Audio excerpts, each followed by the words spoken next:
అర్థమైందా? ఈ లైన్ ఎంత తెలుసా? 7 మీటర్లు ఉంటుంది. ఎక్కడి నుంచి?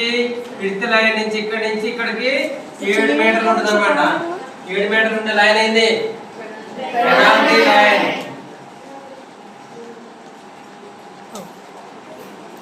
పెనాల్టీ లైన్ స్పెల్లింగ్ ని మీరు కరెక్ట్గా రాసుకున్నాము. అర్థమైందా? ఇదే లైన్ పెనాల్టీ లైన్ అంటారన్నమాట. ఇప్పుడు అన్నీ అయిపోయింది. ఇంకో లైన్ మిగిలింది.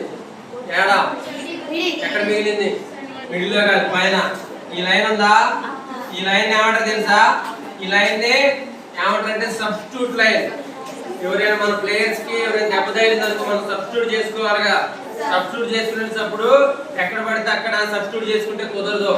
ఈ లైన్ దగ్గర నుంచి ఏ టీం ఎక్కడ ఉంటది, బి టీం ఎక్కడ ఉంటది కదా, ఈ లైన్ వాళ్ళు ఇక్కడి నుంచే సబ్స్టిట్యూట్ చేసుకోవాలి. అర్థమైందా? సబ్స్టిట్యూట్ చేసుకునేటప్పుడు ఇక్కడి నుంచి సబ్స్టిట్యూట్ చేసుకోవాలి. రాసుకోండి. ఈ లైన్